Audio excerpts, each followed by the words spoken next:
తక్కువ ఖర్చులో ఎక్కువ గోల్డ్. జూబ్లీ హిల్స్ నుంచి వైజాగ్ వరకు ముకుంద జ్యువెలర్స్ గోల్డ్ హంగామా. Welcome to Telugu popular TV. ఇరాన్పై అమెరికా యుద్ధం ముగింపు దశలో ఉందని ట్రంప్ చెబుతున్నాడు. మరోవైపు 2-3 వారాలు యుద్ధం తీవ్ర స్థాయిలో ఉంటుందని కాంట్రడిక్టరీ స్టేట్మెంట్ ఇస్తున్నారు. ఇదే టైంలో ప్రపంచం ఒక గందరగోళం స్థితిలోకి వెళ్ళిపోతుంది. ఆయిల్ ధరలు గణనీయంగా పెరుగుతున్నాయి. 7% క్రూడ్ ఆయిల్ రేట్స్ అప్ అయ్యాయి. అయితే నాటోలో చీలికలు కూడా మరోవైపు కనిపిస్తున్నాయి. ఈ యుద్ధంలో నిజంగా ఈ యుద్ధం ముగింపు దశలో ఉందా, లేకపోతే ఇరాక్ అదేవిధంగా ఆఫ్ఘనిస్తాన్ లాగా ఈ యుద్ధం మరింత పొడిగించే అవకాశం ఉందా, మరింత కొనసాగే అవకాశం ఉందా? ఈ అంశాల గురించి మనతోటి మాట్లాడడానికి జియో పొలిటికల్ అనలిస్ట్ సురేష్ కొచ్చటిల్ గారు ఉన్నారు. నమస్కారం. నమస్కారం పవన్ గారు. సురేష్ గారు, ఇప్పుడు ట్రంప్ చెప్తుంది ఈ వార్ ఆల్మోస్ట్ కంప్లీట్ అయిందని అంటున్నాడు. ఇదే సమయంలో ఎస్కలేషన్ కూడా చెబుతున్నాడు. ఇది కాంట్రడిక్షన్ కాదంటారా? ఫస్ట్ ఆఫ్ ఆల్ ఈ స్పీచ్కి ఎంత బిల్డప్ ఇచ్చారంటే నాలాంటి వాళ్ళు కూడా పొద్దున 5 గంటలకు లేచి రెడీగా ఉన్నాం. ఫస్ట్ 5:30 అనుకోండి, ఎందుకంటే ఈస్టర్న్ టైంకి మన టైంకి కొంచెం డిఫరెన్స్ ఉంటుంది. We are 9 hours ahead. సో ఆ క్యాల్కులేషన్లో నాకు కూడా కరెక్ట్గా రాలేదు ఎన్ని గంటలకు ఉండొచ్చాను. సరే అని కూర్చొని 5 గంటల నుంచి white house YouTube channel on చేసి అది పెడితే స్క్రీన్ మీద ఉంది ఇట్ విల్ స్టార్ట్ షార్ట్లీ అని చెప్పి. స్పీచ్ చాలా డిసప్పాయింటింగ్. అది నేను ఒకరే అనట్లేదు, అమెరికాలో ప్రతి ఛానల్లో ఇప్పటిదాకా ఏ ప్రెసిడెంట్ ఈయనంత వరస్ట్ స్పీచ్ అని చెబుతున్నారు. ఎందుకంటే ఎక్స్పెక్టేషన్ చాలా ఎక్కువ అండి పవన్ గారు. అంటే మీరు ఒక దిశ చూపిస్తారు, ఒక డైరెక్షన్ చూపిస్తారు ఈ యుద్ధం ఎండ్ చేయడానికి. సరే మీరు మెస్అప్ చేశారు, అదంతా కరెక్టే. అది వియట్నాం గురించో ఎక్కడైనా వాళ్ళ వార్ చూడండి, ఎప్పుడు జరిగినప్పుడు, ఇరాక్లో జరిగినప్పుడు, ఆఫ్ఘనిస్తాన్లో జరిగిన అన్ని మెస్లో ఎండప్ అయిపోయింది కంప్లీట్గా. అట్లా ఆ పరిస్థితులు ఉన్నప్పుడు మీరు దాని నుంచి బయట ఎట్లా పడతారు?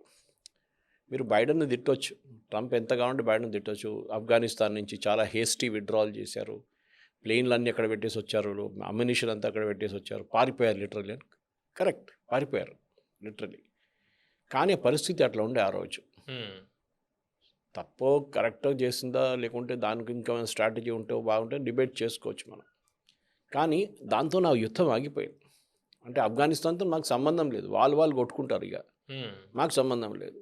ఇరాక్లో కూడా అదే జరిగింది. సద్దాం హుసేన్ మీద దింపారు, ఆయన ఉరిదీశారు. అంత అయిన తర్వాత అక్కడ ఉన్న ఐసిస్, అక్కడ ఉన్న అల్ఖైదా అందరు కలిసి కొట్టుకుంటారు. ఇప్పుడు కూడా చేస్తున్నారు వాళ్ళు. అన్స్టెబిలిటీ ఇప్పుడు కూడా యుఎస్ ఎంబసీ మీద దాడి చేస్తున్నారు. ఇరాన్ నుంచి వచ్చిన ట్రూప్స్, అంటే వాళ్ళ ఫైటర్స్, ఆఫ్ఘనిస్తాన్ వాళ్ళ ఒఫీషియల్ ఇరాకీ గవర్నమెంట్ సపోర్ట్తో ఉన్నారు కొంతమంది. ఎవరితో కొట్లాడుతున్నారో కూడా అర్థం కావట్లేదు అక్కడ. అదొక 18 years మధ్యలో కొంత గ్యాప్ తీసుకున్నా కూడా. ఇరాక్ ఆఫ్ఘనిస్తాన్ చూస్తే 18 years 9/11 అటాక్స్. ఆయన ఈ రెండు వాళ్ళు మాట్లాడలేదు, యుద్ధాల గురించి ఎక్స్ప్లెయిన్ చేశాడు ఇవాళ ట్రంప్. మీరు ఆ స్పీచ్ చూసుంటే ఫస్ట్ వరల్డ్ వార్ ఎంత టైం తీసుకుంది, 8 years. సెకండ్ వరల్డ్ వార్ అదే చెప్పారు. దాని తర్వాత వియట్నాం గురించి చెప్పినప్పుడు 19 సంవత్సరాలు తీసుకున్నాం మనం అని చెప్పారు. కొరియన్ వార్ కూడా నడిమిట్లో 8 సంవత్సరాలు అని చెప్పారు. వియట్నాం వార్ అప్పుడే నాకు అనిపించింది 19 సంవత్సరాలు ఒక యుద్ధం అనేది. ఆయన జస్టిఫై ఏం చేస్తున్నాడు చూడండి. నేను 4 వారాలకి వెళ్ళాను, ఆ యుద్ధాలన్నీ సంవత్సరానికి నడిచింది. I'm there only for 4 weeks maximum, ఇంకా 3 weeks వచ్చేస్తాను నేను. సో ఆ పాత యుద్ధాలలాగా ఎంతమంది చనిపోయారు దాంట్లో మాకు ఆ ప్రాబ్లం ఉండదు, మేము వచ్చేస్తాం జల్దీ. కానీ అదే టైంలో మళ్ళీ మీరు చెప్పినట్టు కాంట్రడిక్ట్ చేస్తున్నాం. ఇరాన్ వినకపోతే, ఇరాన్ మా మాట పట్టించుకోకపోతే అంతే సంగతి. వాళ్ళ మీద విపరీతమైన బాంబులు వేస్తాం మేము. We will destroy their power stations, we will destroy their water desalination plants అంటున్నాం, which is a war crime. నేను దీనికన్నా ముందు కూడా బహుశా ఛానల్ చెప్పాను, సివిలియన్ ఇన్ఫ్రాస్ట్రక్చర్ మీద ఏ యుద్ధంలో కూడా ఏ ఆర్మీ కూడా కొట్టకూడదు. అదొక రూల్ ఉంది, ఇంటర్నేషనల్ రూల్. ఎందుకంటే ఇట్ బికమ్స్ వార్ క్రైమ్. ఎందుకంటే వాళ్ళకి కావాల్సిన ఎలక్ట్రిసిటీ సిటిజన్స్ కావాలి. మీ ఆర్మీ మీద కొట్టండి, మీరు ఎయిర్ ఫోర్స్ మీద చూపించండి, మీరు నేవీ మీద చూపించండి, ఆల్రెడీ చేశారు వాళ్ళు. కానీ సివిలియన్స్ మీద కొట్టకూడదు. సో ఏమైందంటే మీరు చెప్పారు చూడండి, ఇప్పుడు స్టాక్ మార్కెట్ పడిపోయింది, ఆయిల్ రేట్స్ పెరిగిందంటే దీనికి కారణం అది. ఈయన ఒక టైప్ సైడ్లో చెప్పాడు, మేము 3 వారాలు ఆపేస్తున్నాం అన్నాడు. ఓకే, ఇటువైపు వచ్చి అంటున్నాడు ఇరాన్ దగ్గర ఏం లేదు, మొత్తం ధ్వంసం అయిపోయింది, ఇంకా కొట్టడానికి కూడా ఎక్కువ కొడతాం మళ్ళీ ఇప్పుడు. కానీ మా స్ట్రెయిట్ ఆఫ్ హార్మూజ్ ఓపెన్ చేయకపోతే మేము మీ మీద బాంబు వేస్తాం. అప్పుడు అదే మోడ్లు అంటున్నాడు, స్ట్రెయిట్ ఆఫ్ హార్మూజ్తో మాకు సంబంధం లేదు, అది చూసుకోవాల్సింది అక్కడ ఉన్న ఎవరెవరు నేషన్స్ ఉన్నారో అక్కడి నుంచి ఆయిల్ తీసుకెళ్తారో వాళ్ళ పని వాళ్ళు చూసుకుంటారు. ఆయిల్ ఎవరికి అవసరం అయితే వాళ్ళు ప్రొటెక్ట్ చేసుకోవాలి. అంటే కొరియా కానీ జపాన్ కానీ వీళ్ళందరూ. కానీ పవన్ గారు ఒక మాట ట్రంప్ మాట్లాడలేదు ఏంటంటే అమెరికాకు కావాల్సిన 40% ఫర్టిలైజరు ఇదే రూట్ నుంచి వస్తుంది. ఇదే గల్ఫ్ కంట్రీస్లో తయారు చేసిన ఫర్టిలైజర్లు యూరియా అంతా అమెరికన్ ఫార్మర్స్ రైతులు వాడుకుంటారు. అప్పుడు ఆయనకి అక్కడ కనెక్షన్ లేదా, ఆయనకి సంబంధం లేదంటారు అప్పుడు కూడా. ఇంకోటి, మీరు ఈ Hormuz strait of Hormuz block చేసిన దానికే ఇంటర్నేషనల్ లెవెల్లో ఆయిల్ సప్లై లేదు, ఇప్పుడు చాలా తక్కువ. రష్యా అండ్ మ్యాక్సిమం వెనజువేలా నుంచి వస్తున్న ఆయిల్, అది కాకుండా ఇప్పుడు ఇరాన్ నుంచి కొంచెం ఆయిల్ కూడా పంపిస్తున్నారు బయటికి వాళ్ళ ట్యాంకర్లో. ఈ 3 సోర్సెసే ఉన్నాయి.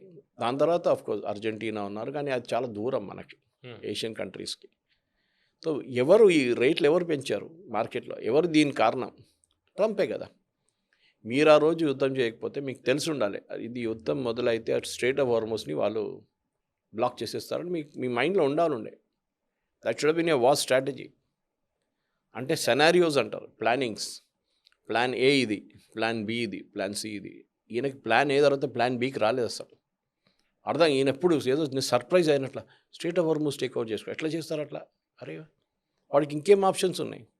మీరు ఉన్నంత బాంబ్ చేసి ధ్వంసం చేశారు, వాడి దగ్గర ఉన్నది అదొక్కటే, అది పట్టుకుంటాడు. Even yesterday Iranian foreign minister చాలా బాగా మంచి స్పీచ్ ఇచ్చాడు, ఒకసారి ఇంటర్వ్యూ ఇచ్చారు. I think it was with Al Jazeera అనుకుంటాను. చాలా బాగా మాట్లాడారు, వెరీ సెన్సిబ్లీ. ఆయన ఏమన్నారంటే, చూడండి, ఈ స్ట్రైట్ ఆఫ్ హార్మూజ్ అనేది పర్షియన్ గల్ఫ్ నుంచి వచ్చి ఒక చోక్ పాయింట్కి వచ్చినప్పుడు ఇంత ఏరియాని స్ట్రైట్ ఆఫ్ హార్మూజ్ అంటారు. చాలామంది మన దాంట్లో మొత్తం water way straight of Hormuz అనుకుంటారు, కాదు. That is called Persian Gulf. ఇక్కడ గల్ఫ్ ఆఫ్ ఒమాన్. ఈ నడిమిట్లో ఉన్న ఆల్మోస్ట్ 50, 60, 70 కిలోమీటర్లే ఇది స్ట్రైట్ ఆఫ్ హార్మూజ్. అంటే ఒక బాటిల్ నెక్ లాగా. అక్కడ అటువైపు ఇరాన్, ఇటువైపు ఒమాన్. ఇరానియన్ ఫారెన్ మినిస్టర్ ఏమంటున్నారంటే, మా టెరిటోరియల్ వాటర్స్ అది. కరెక్ట్, మనకు కూడా మన ఎకనామిక్ మన ఇది ఉంటుంది, ఓకే, మన ఎకనామిక్ జోన్ ఉంటుంది, ఎక్స్క్లూజివ్ ఎకనామిక్ జోన్ మనది. అది 90 కిలోమీటర్లు ఉండొచ్చు, 80 కిలోమీటర్లు ఉండొచ్చు, డిపెండింగ్ ఆన్ దట్. దాని లోపల ఈవెన్ బయట నుంచి వచ్చిన ఒక్కొక్కసారి థాయిలాండ్ నుంచి, చైనా నుంచి, ఈవెన్ ఇండోనేషియా నుంచి ఫిషింగ్ వాళ్ళు వచ్చి ఫిషింగ్ చేసుకుంటారు మన దాంట్లో, పట్టుకుంటారు మన నేవీ వాళ్ళు, కోస్ట్ గార్డ్. ఎందుకంటే మన స్పెషల్ ఎకనామిక్ జోన్ అది. మన వాళ్ళని కూడా శ్రీలంక వాళ్ళు అప్పుడప్పుడు వేసుకుంటారు, ఎందుకంటే తెలియదు కదా, చాలా చిన్న డిస్టెన్స్. ఇదే ప్రాబ్లం హార్మూజ్లో ఉంది. వాళ్ళు ఏమంటున్నారు, ఇటువైపు మేము ఉన్నాం, అటువైపు ఒమాన్ ఉన్నారు, మా ఇద్దరిది గొడవ మీకెందుకు దాంట్లో? మా ఎకనామిక్ జోన్ నుంచి ఏ షిప్ పోయినా మేము దాన్ని అడ్డుకుంటాం. దీనికన్నా ముందు వెళ్ళిందంటే అది వెళ్ళింది అప్పుడు. ఇప్పుడు సారీ, ఇప్పుడు మా మీద దాడి చేశారు, మా దగ్గర ఉన్న ఒక్కటే ఆప్షన్ ఇది ఏంటి, మేము ఈ షిప్స్ని ఆపేస్తాం, వాళ్ళ దగ్గర టోల్ తీసుకుంటాం, వాళ్ళ దగ్గర ఫీజు తీసుకుంటాం, సూయజ్ కెనాల్ లాగా. ఎందుకు? మా ఇన్ఫ్రాస్ట్రక్చర్ మొత్తం మీరు ధ్వంసం చేశారు కంప్లీట్గా, మా బిల్డింగ్లు కొట్టుపడేశారు, మా దగ్గర ఉన్న బేసిక్ రోడ్స్ డ్యామేజ్ చేశారు, బ్రిడ్జెస్ డ్యామేజ్ చేశారు, మా వైపు ఉన్న చాలా మటుకు డీసాలినేషన్ ప్లాంట్స్ కొట్టేశారు, మాకు డబ్బులు కావాలి కదా ఇదంతా. So we will charge you అంటే అమెరికా కాదు, ఎవరు అక్కడి నుంచి వెళ్తాడో వాడిని ఛార్జ్ చేసుకుంటామని చెప్తున్నారు వీళ్ళు. అమెరికా ఏమంటున్నారంటే, మాకు సంబంధం లేదు, నేటోకి చెప్పారు, మీకే కావాలి కదా ఆయిల్ అక్కడి నుంచి, మాకు అక్కర్లేదు, మీరు కావాలంటే 2 ఆప్షన్స్ ఉన్నాయి, ఒకటి మా దగ్గర నుంచి కొనుక్కోండి. ఇవాళ కూడా అదే రిపీట్ చేశారు మళ్ళీ స్పీచ్లో. ఆల్రెడీ ట్రూత్ సోషల్లో పెట్టేవు అది అని చెప్పొచ్చు. Mister Trump already truth social అది ఉంది, మళ్ళీ మీరు స్పీచ్లో ఎందుకు రిపీట్ చేస్తున్నారు దాన్ని? చాలా ఎక్కువగా అంచనా వేశారు, ఏముంటుందా, లేకపోతే యుద్ధం ఏం అబ్సల్యూట్లీ ఒక్క కొత్త పాయింట్ కూడా అని చెప్పలేదు. ఒక అనాలిసిస్ ఉండాలండి. ఓకే, మేము వాళ్ళ వైపు ఉన్న నేవీని డిస్ట్రాయ్ చేసాం, okay, so navy cannot operate. వాళ్ళ వైపు ఉన్న ఏం చెప్తారు, ఎయిర్ ఫోర్స్ని డిస్ట్రాయ్ చేసాం, ఎయిర్ ఫోర్స్ కెనాట్ ఆపరేట్, మాకు ఫ్రీ రన్ ఉంది, మా B-52లు B-2 బాంబర్స్ అంతా తిరుగుతుంది తెహరాన్ మీద నుంచి. కరెక్ట్, ఆ పరిస్థితుల్లో ఉన్నప్పుడు ఏం చేయాలి మీరు? నెక్స్ట్ స్టెప్ ఏంటి? Okay, now we have dominance, air dominance, naval dominance, మేము ఇప్పుడు కార్గ్ ఐలాండ్ తీసుకుంటాం అని మీరు ఒక మాట చెప్పేసేయండి. మీరు క్యాప్చర్ చేస్తారో లేదో is a secondary thing, but మార్కెట్కి ఒక రీఅష్యూరెన్స్ వచ్చేస్తుంది, ఓకే దీంతో యుద్ధం ఎండ్ అవుతుందా లేదా. ఇప్పుడు కాదు, ఈయనే చెప్పాడు 2-3 వారాలు పడుతుందని. ఇంకా ఏం గ్యారంటీ ఉంది 2-3 వారాల్లో ఫినిష్ అవుతుంది? అక్కడ మీ పీట్ హెస్గెత్ వెళ్ళి పెంటగన్ నుంచి, డిపార్ట్మెంట్ ఆఫ్ వార్ నుంచి $200 బిలియన్ కావాలని చెప్పి వాళ్ళ US కాంగ్రెస్లో అప్రూవల్ పెట్టాడు ఆయన. అప్పుడు ఎందుకండి 200 అయిపోయింది కదా యుద్ధం. ఇరాన్ ఏమంటున్నారంటే ఇప్పుడు ఇరానియన్ ఫారిన్ మినిస్టర్ కానీ ఇవాళ పొద్దున ఇరానియన్ ప్రెసిడెంట్ ఆయన్నే ఒక రూమర్ వీళ్ళు పెట్టారు కదా, ఈయనే ఏజెంట్ ఉండొచ్చు అని. ఆయన ఒక లెటర్ రాశారు, ఇంగ్లీష్లో ఉంది, పాసిబ్లీ దాని లింక్ మీరు మన డిస్క్రిప్షన్లో పెట్టవచ్చు. చాలా మెచ్యూర్గా మాట్లాడారు ఆయన. ఆయన చెప్పారు, అమెరికన్ సిటిజన్స్ అని మీకు మాకు గొడవ లేదు, మాకు ప్రాబ్లం అనేది మీ గవర్నమెంట్తోనే. వీళ్ళు అన్నారు మా దగ్గర న్యూక్లియర్ ఇది ఉంది, యురేనియం ఉంది, ఆ యురేనియంని బాంబ్గా కన్వర్ట్ చేసుకోకూడదు అని మేము మాట్లాడుతున్నాం, నెగోషియేట్ చేస్తున్నాం. ఆల్రెడీ ఒక ఒప్పందానికి వచ్చినప్పుడు వీళ్ళు తీసుకొచ్చి బాంబు వేశారు, నెక్స్ట్ మళ్ళీ బాంబు వేశారు, రెండోసారి నెగోషియేషన్ చేసినప్పుడు ఇప్పుడు 28th ఫిబ్రవరి. ఈ పరిస్థితిలో మేము ఎవరిని ట్రస్ట్ చేయాలి చెప్పండి? మేము రేపు మాట్లాడడానికి కూర్చుంటే మళ్ళీ మా మీద బాంబు వేస్తారు కదా తీసుకొచ్చి. దానికోసం ఇప్పుడు పాకిస్తాన్ టాక్స్ ఏం మాట్లాడలేదు, అయిపోయింది అది, ఆ చాప్టర్ క్లోజ్. ఎందుకంటే Iran is very clear. End of the day Pavan garu, Iranian regime is a despotic regime, మన అందరు దాన్ని అంగీకరిస్తున్నాం, అక్కడ మార్పు రావాల్సిందే. కానీ ట్రంప్ చెప్పిన మెయిన్ పాయింట్స్ ఇవాళ ఒక్కొక్కటి చూసుకుందాం మనం. ఆయన అన్నారు, we never ask for regime change. మేము చెప్పామా? మేము చెప్పలేదే రెజీమ్ చేంజ్ గురించి, ఎక్కడ చెప్పాము మేము? మీరే మొదలు పెట్టారు కదా. ఈయన లాజిక్ ఏంటంటే మొత్తం లీడర్షిప్ని కొట్టేసాం, top leadership, second rank leadership కూడా కొట్టేసాం, రెజీమ్ చేంజ్ అయిపోయింది. How is it possible? Regime change అంటే అక్కడున్న గవర్నమెంట్ మారిపోవాలి, అక్కడున్న థియోక్రటిక్ స్టేట్ మారి ఒక democratic whatever we other government రావాల్సి. మీరేం చేశారు? సీనియర్ కమేని కొట్టి జూనియర్ కమేని కూర్చోబెట్టారు అక్కడ. ఆయన వాళ్ళ ఫాదర్ కన్నా చాలా మటుకు హెడ్ స్ట్రాంగ్, ఆటోక్రటిక్. ఇంకా ఫాదర్ ప్రమాదం అది వాళ్ళ ఫాదర్ కొంచెం ఈ was what ever said and ఈ వాస్ స్లైట్లీ మెచ్యూర్ మ్యాన్ దాంట్లో. కానీ ఈయన హాట్ హెడెడ్, ఏం చేస్తాడో తెలియదు. సో అట్లాంటి సో మీరే ఏం అచీవ్ చేశారు? సో మీరే అన్నారు కదా, నేను నెక్స్ట్ ఎవరు ఉంటారో అక్కడ, ఎవరు వాళ్ళ గ్రాండ్ అయ్యత్తోళ్ళు ఎవరు అవుతారో నేనే ఆయన ఇంటర్వ్యూ చేస్తాను, నేనే అక్కడ అప్రూవల్ చేసిన కూర్చోవచ్చు, నేను డిసైడ్. ఇప్పుడు మీరు అంటున్నారు, సారీ మేము ఎక్కడ చెప్పలేదే. ట్రంప్ గారు ఒక మాట గుర్తుపెట్టుకోవాలి, పాత వీడియోలు ఎక్కడ పోవు, అక్కడే పడి ఉంటాయి సోషల్ మీడియాలో ఎక్కడ.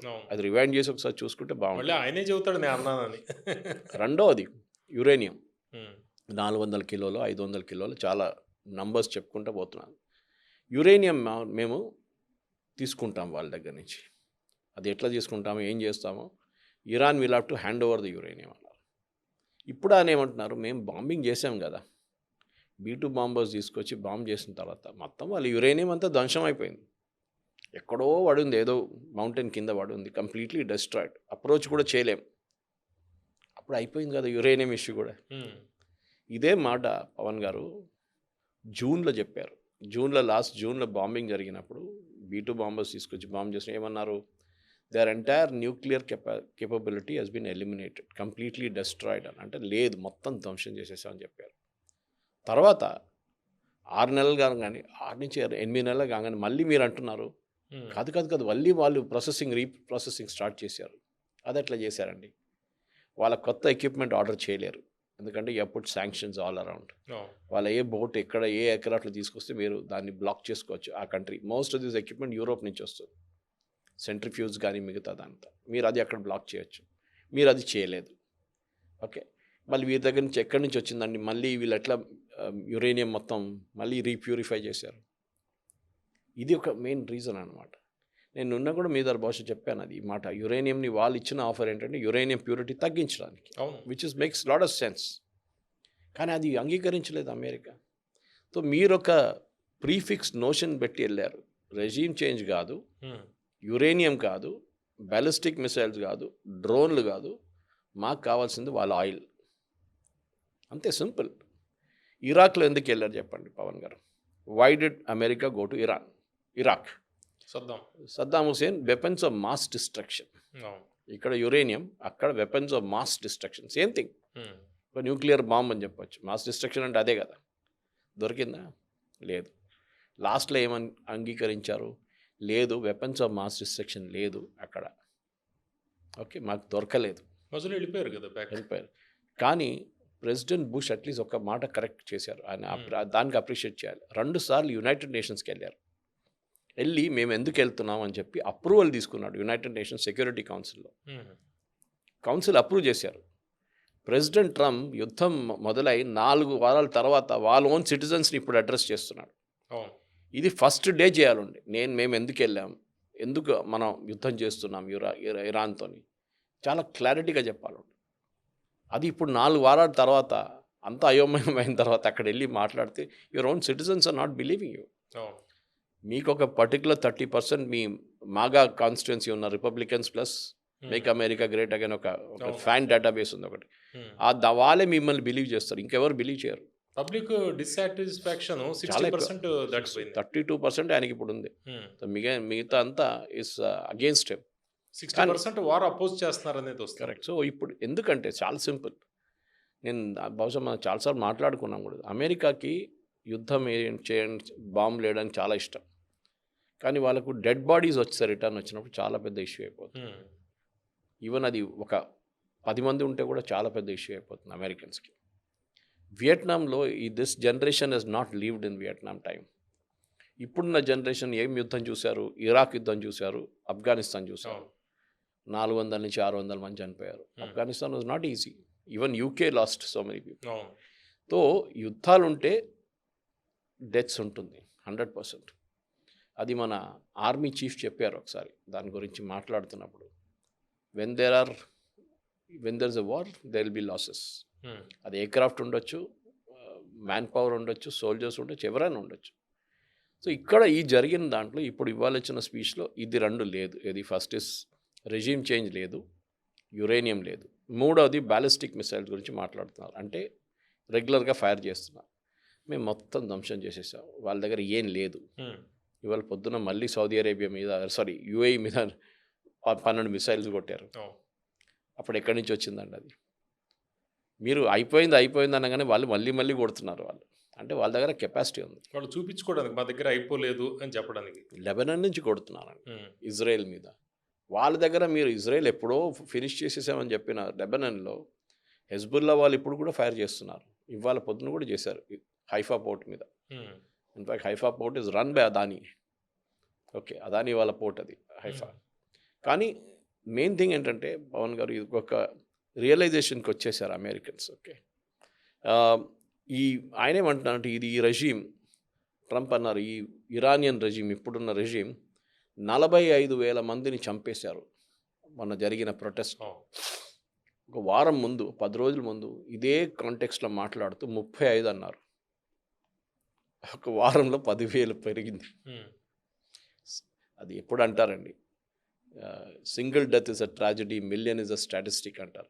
I think it is attributed to Stalin, the original Stalin, మన చెన్నై స్టాలిన్ కాదు, Moscow Stalin. Single death is a tragedy, million is a statistic. మీరు ఒక మనిషి చనిపోతే అయ్యో అంటారు మన పాపం అని. ఓకే, 1000 మంది చనిపోయారా, చాలా వెరీ బ్యాడ్ స్టాటిస్టిక్ అయిపోతుంది అది పేపర్లలో. ఇదే అది కూడా అమెరికాలో కూడా ఇప్పుడు 45,000 మంది చనిపోయారని. ఎవరు తప్పండి అది? మీరే కదా చెప్పింది వాళ్ళకి, హెల్ప్ ఈస్ ఆన్ ద వే, మీరు వెళ్ళి ప్రొటెస్ట్ చేయండి, మేము వస్తున్నాం, మీ వెనక మేము ఉంటాం. వాళ్ళ వెనక పాపం తిరిగి చూస్తే ఎవ్వడు లేడు వాళ్ళ కోసం.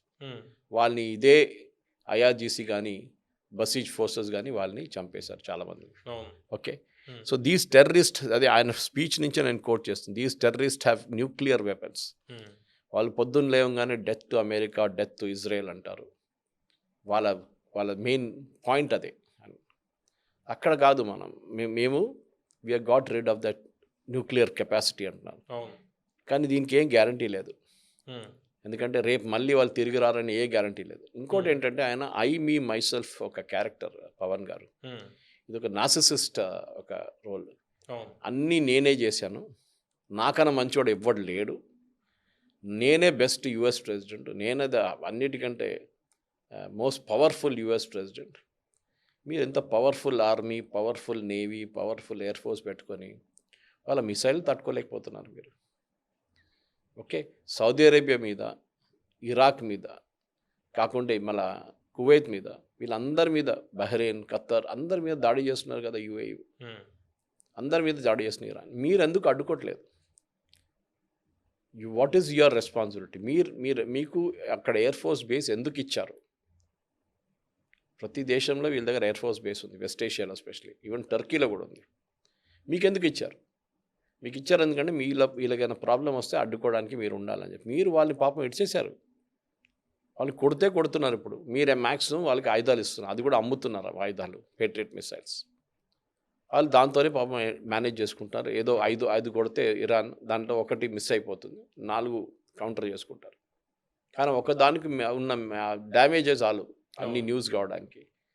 చూడండి వాళ్ళ ఇప్పుడు స్టీల్ ఫ్యాక్టరీ మీద కొట్టారు వీళ్ళది ఇరాన్లో. స్టీల్ అండ్ అల్యూమినియం ఫ్యాక్టరీస్ మీద పెద్ద ఫ్యాక్టరీస్ ఉంది, వాళ్ళు దాని మీద కొట్టారు. వీళ్ళు ఇప్పుడు ఊరుకుంటారు? వీళ్ళు ఏం చేస్తున్నారు, యూఏఈ దగ్గర ఉన్న వాళ్ళ ఇండస్ట్రియల్ ఏరియా మీద కొడుతున్నారు. దీనికన్నా ముందు జబెల్ అలీ మీద కొట్టారు వీళ్ళు, ఇప్పుడు ఇంకా కొత్తగా ఇండస్ట్రియల్ ఏరియా మీద కొడుతున్నారు వీళ్ళు. పవన్ గారు ఇది మెయిన్ ప్రాబ్లం, ఇది టిట్ ఫార్ డాట్. మీరు ఎక్కడ కొట్టారో మేము అక్కడ కొడతాం. కుక్క కాటుకు చెప్పు దెబ్బ అంటే ఎక్కడ ఇది ఆగుతుంది? ఈయనేమంటున్నాడు, నేను నా ఫస్ట్ టర్మ్లోనే చూడండి కాసిం సులేమానీని చంపాను. ఎందుకు అదంతా? ఇప్పుడు కాసిం సులేమానీ చాప్టర్ అయిపోయింది ఎప్పుడో. ఓకే, అది మీ ఫస్ట్ టర్మ్లో ఉండే. మీ సెకండ్ టర్మ్ గురించి మాట్లాడండి. నేను ఏ యుద్ధం స్టార్ట్ చేయను అని చెప్పిన మనిషి యుద్ధం నడిపిస్తున్నాడు. ఇప్పుడు యుద్ధం ఆపలేకపోతున్నాడు. నేనే ఇండియా అండ్ పాకిస్తాన్ కొట్టుకుంటే నేనే యుద్ధం వెళ్ళి ఆపానని చెప్తాడు. యాక్చువల్లీ మోదీ గారు చెప్పాలండి, ఎప్పుడు రేపు యుద్ధం ఆగింది అనుకోండి నిజంగా, ఇప్పుడు మోదీ గారు చెప్పాలి, నేనే చేపించాను, నేనే ట్రంప్ దగ్గర మాట్లాడాను, ట్రంప్ దగ్గర మాట్లాడి చెప్పాను యుద్ధం ఆపేసేయండి బాగుండదు అంటే ట్రంప్ ఆపేసాడు యుద్ధం చెప్పొచ్చు, క్రెడిట్ తీసుకోవచ్చు కదా. మన మీద కూడా అదే చెప్పాడు కదా, నేనే ఫోన్ చేసి చెప్పాను, నేను చెప్పగానే వాళ్ళు ఇద్దరు విన్నారు, లేకుంటే శాంక్షన్ పెడతా అన్నారు. ప్రతి దానికి అమెరికన్స్ ప్రాబ్లం వస్తుంది సార్. అదే మనం అనుకుంటాం అమెరికన్ కన్స్యూమర్స్ ఓన్లీ వాళ్ళ కార్లో ఫిల్ చేసుకుంటే పెట్రోల్ గ్యాస్, దాంతోనే వాళ్ళ మీద ఇంపాక్ట్ ఉంటుంది. డీజిల్ $5 ఉన్నాయి గ్యాలన్కి. డీజిల్ ఎవరు వాడతారు? వాళ్ళే అంటున్నారు, వాళ్ళ కామెంటేటర్సే అంటున్నారు డీజిల్ వాడేది అక్కడున్న ట్రక్స్, అక్కడున్న ట్రాక్టర్స్, అది కాకుండా ఈ రైతులు వాడుకుంటారు చాలా మటుకు. వాళ్ళు మిగతా దానికంతా డీజిల్ వాడుకుంటారు. న్యాచురల్లీ మీ కాస్ట్ ఎక్కువైతుంది, మీకు యూరియా రావట్లేదు. కానీ మీరంటారు స్టేట్ ఆఫ్ హోమ్స్ నాకు సంబంధమే లేదు, నేనేం చూసుకోవాలి, మీరు చూసుకోండి. ఆయిల్ మీకే కావాలి కదా, నాకు ఆయిల్ ఒక్కటే కాదండి, హీలియం వస్తుంది అక్కడి నుంచి. మీ సెమీ కండక్టర్స్ తయారు చేస్తారు చూడండి, దాంట్లో హీలియం వాడతారు. ఆ హీలియం ఇక్కడి నుంచి వస్తుంది, ఇదే రూట్ నుంచి వస్తుంది, స్ట్రేట్ ఆఫ్ హార్మోస్ నుంచి. అప్పుడు వద్దంటారా? రేపు సెమీ కండక్టర్ అంతా బంద్ చేస్తా అంటున్నారా? Even I was told, even ఎంఆర్ఐస్లో కూడా వాడతారంట హీలియం టు సర్టన్ ఎక్స్టెంట్. నాకు తెలియదు exactly how it is done, but I was told. So మీరు పెట్రోకెమికల్స్ చూడట్లేదు, మీరు మిగతా గ్యాసెస్ చూడట్లేదు, మీరు ఎల్ఎన్జీ చూడట్లేదు, మీరు ఒక్కటే ఫ్యూయల్ గురించి మాట్లాడుతున్నారు. సారీ, అది కాదు. కానీ అప్పుడు కూడా నేటో మీద మీరు చూసుంటారు లేనిపోయిన ఆరోపణలు. అది కాకుండా నేటో నేను చూసుకుంటాను, దీని అంతా అయిన తర్వాత ఉంటుంది కదా మీ క్లాస్ నేను తీసుకుంటానని. ఇప్పుడు నేటో వాళ్ళు ఏమంటున్నారు? మాకు అర్థమైపోయింది దట్ వీళ్ళు అమెరికా ఇంతే మాట్లాడతారు కానీ ఏం చేయరు అని, మమ్మల్ని కాపాడరు రేపు ప్రాబ్లం వస్తే. స్పెయిన్ అండ్ ఇటలీ మనకు తెలిసిందే, వాళ్ళ ఎయిర్ బేసెస్ కానీ ఎయిర్ స్పేస్ని అమెరికన్ ఎయిర్క్రాఫ్ట్ని వాడకూడదని చెప్పారు చాలా మటుకు. ట్రంప్ ఏమంటున్నారంటే ఈ నేటోని ఇన్ని సంవత్సరాలు మేమే కదా కాపాడుకున్నాం, 40 సంవత్సరాల నుంచి వాళ్ళకి కావాల్సిన ఎఫర్ట్స్ మేమే పెట్టాం కదా, డిఫెన్స్ అంతా పుష్ మేమే చేసాం కదా, ఇప్పుడు చూడండి ఈ చిన్న మాతోని వచ్చి హెల్ప్ చేయండి అంటే వాడు హెల్ప్ చేయట్లేదు అని చెప్తున్నారు. సో కీర్ స్టార్మర్ ఒక మీటింగ్ పెట్టారు ఇప్పుడు ఈ వీక్లో స్ట్రేట్ ఆఫ్ హార్మోస్ గురించి. బహుశా దాంట్లో నేటో రాజ్యాలన్నీ వస్తాయి, అందరు కూర్చొని మాట్లాడతారు. వాళ్ళ దగ్గర నుంచి ఒక ఇండికేషన్ ఏం చూపిస్తుందంటే పవన్ గారు, దట్ నేటో కంట్రీస్ వెళ్ళి ఇరాన్ దగ్గర మాట్లాడబోతున్నారు. మీరు చేయకండి, అందరికీ ప్రాబ్లం వస్తుంది, ట్రంప్ 2 వారాల తర్వాత వెళ్ళిపోతాడు, but this damage is huge. మీరు పని చేయండి, you keep the straight of Hormuz open. మీకు కావాల్సిన సహాయం అంటే రిపేర్ చేయడానికి మీ పవర్ ప్లాంట్ కానీ, మీ ఫర్టిలైజర్ ప్లాంట్ కానీ, మీ హీలియం ప్రొడ్యూసింగ్ ప్లాంట్ కానీ, ఈవెన్ మీ petrochemical plant and gas plants South Pars మీద కొట్టారు కదా ఇజ్రాయెల్, ఇదన్నీ మేము హెల్ప్ చేస్తాం మిమ్మల్ని. లేకపోతే వాళ్ళు అడిగే టోల్ ట్యాక్స్ ఇచ్చినా కూడా వాళ్ళు చేసేసుకుంటారు. కానీ టోల్ ట్యాక్స్తోని ఇరాన్ అంత ఎక్కువ డబ్బులు సంపాదించలేరు, ఎందుకంటే అక్కడి నుంచి మ్యాక్సిమం షిప్సే లేదు, అంతా యూరోపియన్ ఫ్లాగ్డ్ షిప్స్ ఉంటుంది. న్యాచురల్ ఇప్పుడు మన వైపు కూడా రావచ్చు, దాంట్లో 7-8 రోజుకి 100 షిప్లు పోతుండే, ఇప్పుడు 7-8 వెళ్తుంది అంతే. సో ఒక షిప్ మీద మీరు $1 million పెడితే 100 million ఒక 18 రోజుకి crores 19 crores దాకా ఒక షిప్ కి తీసుకుంటున్నారు. తీసుకుంటారు. అదే అంటారు. సో అట్లాంటి పరిస్థితుల్లో యూరోప్ బహుశా రోల్ ప్లే చేయబోతున్నారు. ఎందుకంటే యూరోప్ మీద అంత కోపం లేదు అవును. ఇరాన్కి. ఒకసారి వాళ్ళు సైప్రస్ మీద దాడి చేశారు, కానీ apart from that they haven't attacked. Of course Turkey మీద కూడా చేశారు. అంటే మొదట్లో ఈ హర్మోజ్ విషయంలో యుఎస్ అల్లైస్ వాళ్ళు యూరోప్ని కూడా కలిపారు కదా మొదట్లో, ఇజ్రాయెల్ కలిపారు డెఫినెట్గా. ఎందుకంటే ఈ యుఎస్ అనుకున్నారు ఆ టైంలో, వాళ్ళు ఏమనుకున్నారంటే మా కోసం వీళ్ళు ఎయిర్క్రాఫ్ట్ కెరియర్ పంపిస్తారు. అది కూడా ట్రంప్ డేటాబేస్ చూడండి, ఆయన ఇవాళ కూడా అందరు అదే అడుగుతుంది, ఈయన స్పీచ్ ఎవరు రాస్తున్నారు, ఎవడా ఈయన స్పీచ్ రాసేటోడు, నేను కలవాలనుకుంటాను. ఒక అమెరికన్ కామెంటేటర్ వాజ్ సేయింగ్, ఏం మీరు ఏం ఏం కమ్యూనికేషన్ అనేది ఒక స్కిల్ పవన్ గారు. నేను కమ్యూనికేట్ చేయదలుచుకున్నాడు. ఎందుకంటే నేను కూడా వెళ్ళి ట్రైనింగ్ ఇస్తాను చాలామందికి, అవును. ఎస్పెషలీ కమ్యూనికేషన్ గురించి. ఇంకా నా ఫీల్డ్ అది. కమ్యూనికేట్ చేసేటప్పుడు నేను మిమ్మల్ని కన్విన్స్ చేయాలి, ఒక ఆడియన్స్ ఉంటే వాళ్ళని కన్విన్స్ చేయాలి, నాకు తెలిసిన మాట అంతా వాళ్ళకి చెప్పాలను, ఇది మెయిన్. కానీ మీరు వచ్చి నేను నేను నేను అని చెప్పుకుంటే ఒక 3 నిమిషాల తర్వాత ఎవడు చూసినా వాడు ఆఫ్ అయిపోతాడు, అవును. వాడు మ్యూట్లో పెట్టేస్తాడు మిమ్మల్ని. ఇది ట్రంప్తో ఉన్న ప్రాబ్లం.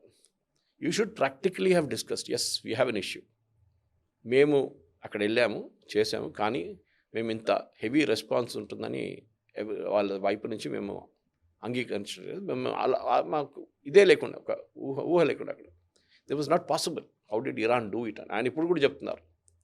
వీళ్ళకు ఒక ఇంక్లింగ్ కూడా లేకుండేది ఇరాన్ దగ్గర ఇంత పవర్ఫుల్ వెపన్స్ ఉందని. ఇవాళ అంటున్నాడు ఇంకో స్టేట్మెంట్, అదే అంటున్నారు ఏమంటున్నా అంటే ఇరాన్ దగ్గర మిసైల్స్ ఎంత ఉందంటే రేపు అమెరికాని కూడా కొడతారు కావాలంటే అంట. వాళ్ళు డీగో గార్షియా కొట్టినప్పుడే మనం అందరు కూర్చొని డిబేట్ చేసాం. ఇప్పుడు అమెరికాని కొడతారంటే ఎట్లా అండి పవన్ గారు? మేజర్ థ్రెట్ అని కూడా అంటున్నారు. అదే నెక్స్ట్ సెంటెన్స్లో అంటారు. సో ఈయనకి ఐ థింక్ డెమెన్షియా ప్రాబ్లం ఉందో లేకుంటే ఏదైనా నర్వస్ సిస్టమ్ ప్రాబ్లం ఉందో అని అమెరికన్ కామెంటేటర్స్ డిస్కస్ చేస్తున్నారు ఆల్రెడీ. అవును, అక్కడ వస్తుంది కొన్ని హెల్త్ ఇష్యూస్ ఏవో ఉన్నాయి. ఎందుకంటే ఆయన స్పీచ్ చూడండి, స్పీచ్ చూసిన ర్యాంబ్లింగ్ అన్నది, మాటలు క్లియర్గా రావట్లేదు ఆయనకి. అది కాకుండా ఆయన ఎనర్జీ కూడా కనిపించలేదు, ఎనర్జీ లేదు, రిపీట్ చేస్తున్నాడు, చెప్పింది మళ్ళీ చెప్తున్నారు, which is a typical sign of health issue. Okay, మీరు ఒక మాట మన దగ్గర ఇంట్లో ఒక్కొక్కసారి ముసలోళ్ళు ఉంటే, మన ఫాదర్ మదర్ ఉంటే, వాళ్ళ ఏజ్ అయితే వాళ్ళు చెప్పిన మాట ఇంకో 2 సార్లు 3 సార్లు చెప్తారు. మా గ్రాండ్ మదర్ ఉన్నప్పుడు కూడా అదే ఉండే, చెప్పి 5 నిమిషాలు కాగానే మళ్ళీ అడుగుతారు. ఆమె అదే అడిగిన ప్రశ్న, they lose memory after some time. వాళ్ళు తప్పు పట్టలేము. అది మనం కూడా రేపు మనకు కూడా అదే సంగతి వస్తుంది. 70, 80 కరెక్ట్. ఈయన కూడా అదే, is in 70s, so he's having that problem. కానీ అట్లాంటి మనిషి చేతిలో మీరు ఒక న్యూక్లియర్ బటన్ ఇస్తే ఎట్లా ఉంటుందని అంటున్నారు అందరు. That is the bigger problem. ఇప్పుడు నార్త్ కొరియన్ డిక్టేటర్ ఉన్నాడు కిమ్ జాంగ్ ఉన్, అందరు ఆయన ఎందుకు భయపడతారు? వాడి చేతిలో న్యూక్లియర్ బాంబు ఉంది. వాడు 3 అవుట్ అయింది, రేపు రాత్రి 3 లార్జ్ కొట్టేసి కూర్చొని బటన్ ప్రెస్ చేస్తే ఏమవుతుంది? ఎందుకంటే అక్కడ కమాండ్ కంట్రోల్ లేదు. అక్కడ మన దేశంలో కమాండ్ అండ్ కంట్రోల్ ఉంది. ప్రధానమంత్రి, defence minister, chief of army staff, air chief, naval chief, అందరికి ఉంటుంది ఒక కమాండ్. ఆ కమాండ్తోనే న్యూక్లియర్ అందరు అప్రూవ్ చేస్తూనే పోతుంది. అది ఈయన అక్కడ కూర్చొని ఒక బటన్ ప్రెస్ చేసి ఏం చేస్తారు? It's not possible. సో అక్కడ ప్రాబ్లం ఏంటంటే ఈయన దగ్గర ఉన్న మనుషులందరూ, ఆయన నెగోషియేటింగ్ టీమ్ కానివ్వండి, డిఫెన్స్ సెక్రటరీ కానివ్వండి, వీళ్ళు డిఫెన్స్లో ఎప్పుడు పనిచేయలేదు. పీట్ హెస్గెత్ has never worked in defence. ఆయన ఫాక్స్ న్యూస్లో ఒక ప్రోగ్రామ్ ప్రెజెంటర్ అంతే, ఒక యాంకర్ అని చెప్పొచ్చు మనం. అదే ఆయన క్వాలిఫికేషన్. ఆయన డిఫెన్స్ గురించి ఏం చేస్తారు పవన్ గారు? మీరు Steve Witkoff and Jared Kushner పంపిస్తున్నారు టాక్స్కి. Steve Witkoff real estate agent, Jared కుష్నర్కి అది కూడా లేదు. ఆయన only qualification is that his father in law is President Trump, అంతే, ఇంకేం క్వాలిఫికేషన్ లేదు. మీరు ప్రొఫెషనల్స్ పంపించాలి నెగోసియేషన్స్కి ఎప్పుడైనా కానీ. అది కంపల్సరీ. అది నెగోషియేటర్స్ చేసే ప్రొఫెషనల్స్ వాళ్ళు చేయాల్సి వస్తుంది. అంటే సురేష్ గారు, ఇప్పుడు ఈయన చెప్తుంది 2-3 వీక్స్ వార్ ఎస్కలేషన్ ఉంటుంది అని చెబుతున్నాడు. అంటే ఫుల్ స్కేల్ వార్ వెళ్ళే అవకాశం ఉందా? 2-3 వీక్స్ అంటే 2-3 ఇయర్స్ అయిపోయే ప్రమాదం ఏదైనా ఉందా? లేదు, 2-3 వీక్స్ అయితే జరగదు. దాంట్లో 2-3 కారణాలు ఉన్నాయి. ఒకటి, ఇజ్రాయెల్ ఒక పక్క మనం మర్చిపోతున్నాం. ఈ యుద్ధం మొదలుపెట్టింది ఇజ్రాయెల్. ఇప్పుడు కూడా ఆరోపణ ఏంటంటే ఇజ్రాయెల్ గుంజుకొని తీసుకొచ్చారు యుఎస్ అని. సమస్య అక్కడే ఉంది. ఇజ్రాయెల్ వాళ్ళ ప్రాబ్లం, వాళ్ళు ఇప్పుడు చూడండి ఇక్కడ ఎక్కువ కాన్సన్ట్రేట్ చేయట్లేదు. వాళ్ళు ఎప్పుడైనా కానీ ఎక్కడైనా కానీ ఇవాళ వాళ్ళు లెబనాన్లో హెజ్బుల్లాది ఒక సీనియర్ కమాండర్ని చంపారు. హెజ్బుల్లా ఏమంటున్నారంటే మాకు ఇజ్రాయెల్తో ఒక ఒప్పందం ఉండే, అవును. మా కమాండర్ని మీరు టార్గెట్ చేయకూడదు, లాస్ట్ కమాండర్ మీరు నస్రుల్లాని చంపారు, దాని తర్వాత ఎవరిని చంపకూడదు అని చెప్పి మేము ఒక ఒప్పందం చేసుకున్నాం ఇజ్రాయెల్తోనని. అది పాసిబ్లీ అన్రిటర్న్ ఉండదు అగ్రిమెంట్. దాని తర్వాత చూడండి లాస్ట్ 6 months to 8 months ఎక్కువ దాడులు ఏం జరగలేదు ఇజ్రాయెల్ మీద లెబనాన్ నుంచి, హిజ్బుల్లా వైపు నుంచి. ఇప్పుడు సడన్గా మళ్ళీ మొదలైంది ఈ యుద్ధం మొదలైనప్పుడు. ఇక్కడ హూతీలు కూడా ఫైర్ చేస్తున్నారు. సో ప్రెసిడెంట్ ట్రంప్ మాట్లాడితే ఏమంటున్నారంటే వీళ్ళ ఎక్స్టర్నల్ అసెట్స్ని కూడా మేము డెస్ట్రాయ్ చేయాలంటున్నాం. కానీ లెబనాన్లో యుఎస్ ఉన్నారా లేదు కదా, ఇజ్రాయెల్ చూసుకుంటున్నారు. ఇజ్రాయెల్కి కావాల్సిన పని వాళ్ళు చేసుకుంటున్నారు. Israel is not 100% involved in Iran. వాళ్ళకి కావాల్సినప్పుడు వాళ్ళకి ఇన్ఫర్మేషన్ వచ్చినప్పుడు కరెక్ట్గా వచ్చి ఒక సీనియర్ లీడర్ని కొట్టేసి వెళ్ళిపోతారు. లేకుంటే ఒక పెద్ద ప్లాంట్, మొన్న ఇస్ఫహాన్లో ఉన్న ఒక పెద్ద ఫెసిలిటీని కొట్టారు, అమ్యునిషన్ డిపోని కొట్టారు వీళ్ళు. కొంతమంది అది న్యూక్లియర్ డిపో అంటున్నారు, తెలియదు మనకి. న్యూక్లియర్ అయితే ఉండదు, ఎందుకంటే then the impact would have been huge. కానీ ఇరాన్లో ఉన్న ప్రతి అసెట్ని మీరు డిస్ట్రాయ్ చేసుకుంటే పోతే రేపు వాళ్ళ వైపు నుంచి కూడా అదే రియాక్షన్ ఉండబోతుంది, విచ్ ఈస్ బేసిక్లీ అక్కడున్న ప్రజలు మీ వ్యతిరేకంగా ఉంటారు. మీరు ఎలక్ట్రిసిటీ కట్ డౌన్ చేస్తారనుకోండి, హైపోథెటికలీ పవర్ ఉండదు, రోజుకి 14 గంటలు 16 గంటలు పవర్ లేనప్పుడు ఏం చేస్తారు? ప్రజలు మిమ్మల్ని తిడతారు. ఎవరు? యూఎస్ని. Exact opposite of what you wanted. మీకు రెజ్యూమ్ చేంజ్ కావాలంటే ప్రజల సపోర్ట్ ఉండాలి. అక్కడ అంతా ఐక్యత వచ్చేస్తుంది, వాళ్ళకి యూనిటీ వస్తుంది అక్కడ. ఇప్పుడు ఆయన అంటున్నాడు, ఇవాళ స్టేట్మెంట్ చూడండి ప్రెసిడెంట్ ట్రంప్, ఇది అంతా అంగీకరించకపోతే, స్ట్రేట్ ఆఫ్ హార్ముజ్ ఓపెన్ చేయకపోతే నేను we will bomb them back to the stone age where they belong అంట. ఈయనకు అర్థం కాదు, అమెరికా బహుశా స్టోన్ ఏజ్లో కూర్చుని ఉండొచ్చు ఒక 1000-2000 సంవత్సరాల ముందు. రాతి యుగానికి. కానీ ఇరానియన్ హిస్టరీకి వెళ్తే, ఇరానియన్ కల్చర్కి వెళ్తే, వాళ్ళు మనలాగానే ఎన్నో సంవత్సరాల నుంచి ఉన్న కల్చర్ ఇరానియన్ కల్చర్ అనేది, పర్షియన్ కల్చర్. వీడు ఇప్పుడే వచ్చింది కదా అమెరికా. స్టోన్ ఏజ్లో ఉండలేదు వాళ్ళు దానికన్నా ముందు వాళ్ళు దేవర్ హైలీ లిటరేట్ పర్షియన్స్. మన వైపు కూడా ఇక్కడున్న అసఫ్ జాహీ డైనాసిటీ, నిజాం వాళ్ళు అక్కడి నుంచి వచ్చారు వాళ్ళు. సో మీరు స్టోన్ ఏజ్ అని ఎందుకు చెప్తున్నారు? మీరు ఇన్సల్ట్ చేస్తున్నారు ఇరానియన్స్ని, అక్కడున్న ప్రజల్ని ఇన్సల్ట్ చేస్తున్నారు. అక్కడున్న ప్రజలు అదే అడుగుతున్నారు. మీరే చెప్పారు రోడ్డు మీద వెళ్ళండి, ప్రొటెస్ట్ చేయండి, మేము చేశాం. వాళ్ళు మా మీద ఫైరింగ్ చేశారు, మీరు ఏం చేశారు? అప్పుడు మీరు రాలేదు. అప్పుడు ఇజ్రాయెల్ మిమ్మల్ని తీసుకొచ్చి బాంబింగ్ చేసేదాకా మీరు ఏం చేయలేదు మా కోసం. Help is on the way అన్నారు, అంతే. ఒక ఎయిర్క్రాఫ్ట్ క్యారియర్ తీసుకొచ్చి అక్కడ పెట్టేశారు గల్ఫ్లో. That is not equal. మాకు కావాల్సింది ఏంటంటే ఇట్ షుడ్ బీన్ ఆ రోజే మీరు గ్రౌండ్ ట్రూప్స్ని పెట్టాలండి. కానీ గ్రౌండ్ ట్రూప్ పెడితే మాకు తెలుసు ఏం జరగబోతుందని. ఇప్పుడు అమెరికన్ కాంగ్రెస్లో ఇంకొక ఛాలెంజ్ వస్తుంది పవన్ గారు. ఒకటైతే నిన్న ఫస్ట్ టైం ఒక సర్వింగ్ ప్రెసిడెంట్ సుప్రీంకోర్టుకి వెళ్ళారు. నిన్న యుఎస్ సుప్రీంకోర్టుకి ప్రెసిడెంట్ ట్రంప్ వెళ్ళారు. ఒక birth right, citizenship birth right అని ఒక దాన్ని క్లాస్ని ఆయన తీసేశారు ప్రెసిడెన్షియల్ ఆర్డర్లో. అది ఇల్లీగల్ అని చెప్పి సుప్రీంకోర్టులో నిన్న కేసు నడిచింది. మోస్ట్లీ అది ఇల్లీగల్గా డిక్లేర్ చేయబోతున్నాం. 2 నెలల క్రితం అయింది. సో దిస్ ఇస్ బికాజ్ నిన్న చీఫ్ జస్టిస్ లాంగ్వేజ్ కానీ మిగతా జడ్జ్ లాంగ్వేజ్ వింటే చాలా clear, judgement is already reserved ఇప్పుడు. Anyway that is not a point. Point ఏంటంటే ఇదే ప్రెసిడెంట్ ట్రంప్కి ఇప్పుడు యుఎస్ కాంగ్రెస్ నుంచి అప్రూవల్ తీసుకోవాలి. యుద్ధానికి. ఇప్పుడు దాకా తీసుకోలేదు యుద్ధానికి. సో అది మార్చాలంటే చాలా మటుకు ఈ లాస్ అని ఎంత స్ట్రిక్ట్ ఉందంటే పవన్ గారు, 2022లో ఈ లాస్ మార్చారు వీళ్ళు యుద్ధం గురించి. పర్టికులర్లీ ఫండింగ్ గురించి కానివ్వండి, యుద్ధానికి వెళ్ళేట్టుగా దానికి 2/3 మెజారిటీ తీసుకోవాలి యుఎస్ కాంగ్రెస్ నుంచి. అది ఇప్పుడు లేదు ప్రెసిడెంట్ ట్రంప్కి. ఎగ్జిక్యూటివ్ ఆర్డర్ ఏదైనా మార్చాలంటే, చట్టం మార్చాలంటే, మన దగ్గర కూడా అంతే. If you need to amend the constitution, మీకు 2/3 మెజారిటీ కావాల్సి వస్తుంది. వాళ్ళది కూడా అంతే. ఎందుకంటే మనం British model, west minister model కానీ అమెరికన్ మోడల్ నుంచి తీసుకున్నాం. Mostly west minister, British, US కొన్ని పాయింట్స్, కానీ మోస్ట్ ఆఫ్ మనం యూకే నుంచి తీసుకున్నాం వెస్ట్ మినిస్టర్ మోడల్ మీద. సో ఆ పరిస్థితుల్లో now he cannot do anything. ఆయన లేమ్ డక్ ప్రెసిడెంట్ అయిపోతారు. స్పెషల్లీ మిడ్ టర్మ్ పోల్స్ ఇప్పుడు వస్తున్నది నవంబర్లో. మిడ్ టర్మ్ పోల్స్లో ట్రంప్ ఓడిపోతే, ఆయన దీనికన్నా ముందు కూడా చెప్పారు ఒకసారి, నన్ను ఇంపీచ్ చేస్తారు వీళ్ళు, నన్ను పంపించేస్తారు అంతే. తో లేమ్ డక్ ప్రెసిడెంట్ అయిపోతారు. ప్రెసిడెంట్ ట్రంప్కి పవర్లు ఉండవు.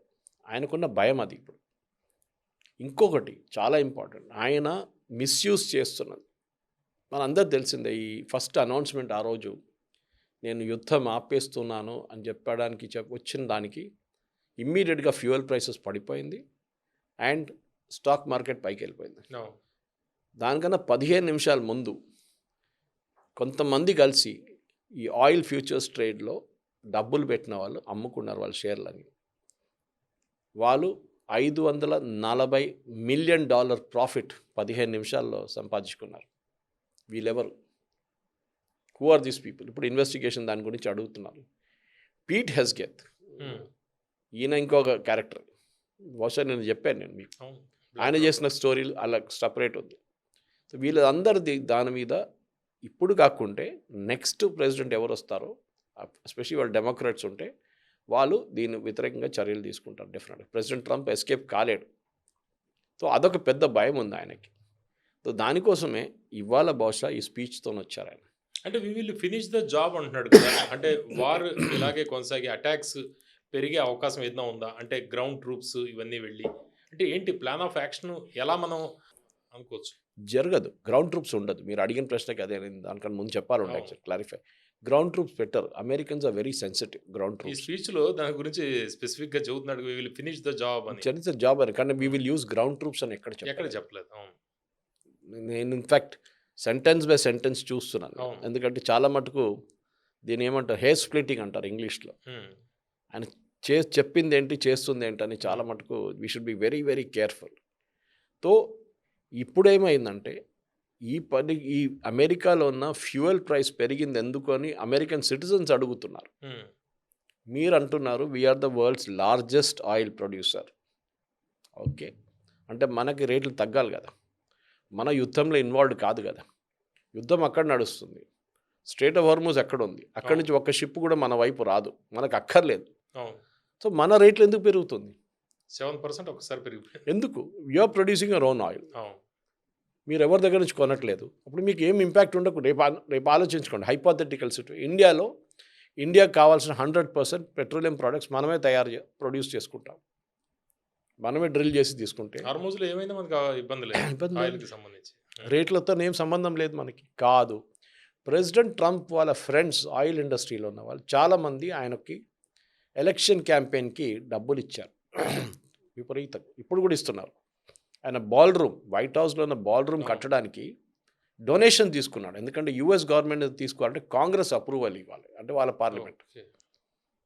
సుప్రీంకోర్టుకి ఎవడో వెళ్ళాడు దాన్ని కూడా. సో సుప్రీంకోర్టు కూడా చెప్పారు, డిస్ట్రిక్ట్ కోర్టు కూడా చెప్పారు దట్ అది అమెరికన్ కాంగ్రెస్ అప్రూవల్ కావాలి. ఇప్పుడు వీళ్ళకి ఏమి ఇస్తారు?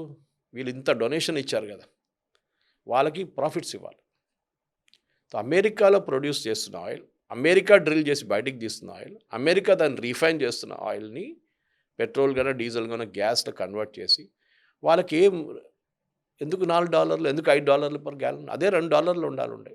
కాదు, రేట్లు పెంచి అక్కడున్న ఆయిల్ కంపెనీస్ ప్రాఫిట్ అర్న్ చేసుకుంటున్నారు. ఓకే.